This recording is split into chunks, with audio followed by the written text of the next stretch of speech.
Hello everyone. तर आज आहे संडे. सकाळी झाला होता चिकनचा बेत, त्यामुळे आता म्हटलं काय करावं, तर जे काही साहित्य होतं पावभाजीचं ते करायला घेतलं. मला चला बाकी करण्यापेक्षा झटपट अशी पावभाजी होती, पावभाजी करूया. मग जे काही साहित्य होतं त्या साहित्यामध्ये पावभाजी करायला घेतली.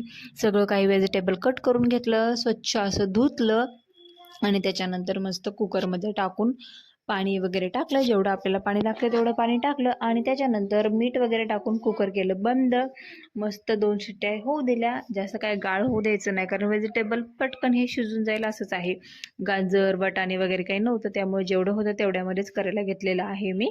तर पहा, मस्तपैकी मीठ वगैरे टाकलं, लागेल एवढं पाणी टाकलं आणि कुकर बंद केल्याच्या नंतर 2 शिट्ट्या झाल्या आणि मग लागलीच मी बाकीचं करायला घेतलं. कांदा वगैरे कट करून घेतला.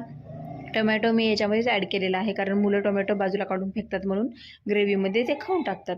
तर चला असं बाकी सगळं कट करून घेतलं आणि घेतली बटर. मस्तपैकी कढईमध्ये, गरम कढईमध्ये टाकलं, त्याच्यामध्ये ऑइल पण टाकलं, कांदा वगैरे सगळं कट केलेला होता. मग ते बटर व्यवस्थित झाल्याच्या नंतर मध्ये ऑइल टाकलं आणि लगेच मग जिरे वगैरे टाकून घेतले मी आणि त्याच्यानंतर कट केलेला जो कांदा होता ते पण ॲड केला. आणि सगळ्यात सोपं मला ना पावभाजीच वाटते बाबा. कोणाकोणाला आवडते पावभाजी, तर ऑलमोस्ट खूप जणांना आवडते पावभाजी. तर म्हणलं चला आपली झटपट होणारी, मस्त टेस्टी पण लागते.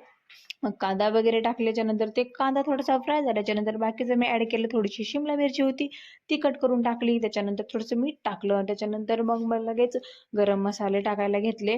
मिरची टाकली, हळद आणि आपला बेस्ट जे मसाला होता, सगळ्यात महत्त्वाचा पावभाजी मसाला, ते टाकला. त्याच्यानंतर जे काही व्हेजिटेबलचं ग्रेव्ही होती ती टाकायला घेतली. सॉरी, ग्रेव्ही नाही, जे कट केलेलं जे सगळं शिजवून घेतलेलं टाकलं. आणि एरवी ना इतकी लाल मिरची अशी कलर येतो आणि आज पहा तेवढा कलर आला नव्हता, पण टेस्ट एवढी भारी झाली होती. मग नंतर त्यावर मला तडका द्यावा लागला. मग तडका दिला मी, पावभाजी मसाला आणि थोडीशी लाल मिरची टाकून वरती थोडीशी कोथिंबीर टाकली आणि मस्त असा तडका दिला. तडका नाही दिला तरी चालतं, पण भारी लागतं, म्हणजे असा कलर भारी येतो त्याच्यावर, त्यामुळं मग मी तडका दिला. मस्त झाली होती. टेस्ट तर एवढी नंबर 1 झाली होती ना, खरं सांगते. गडबडीत केली ना कोणती भाजी, असं फास्ट केल्यावर होऊन जाते.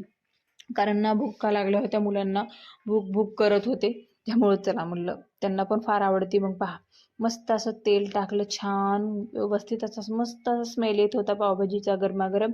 तर पहा कशी झाली. हे डिशवरून तुम्हाला कळतं आणि रियांशच्या रिॲक्शन पण पहा, सगळ्यांना आवडली. चला या पावभाजी खायला. आजच्या ब्लॉगमध्ये एवढंच, भेटू उद्याच्या ब्लॉगमध्ये. Bye bye.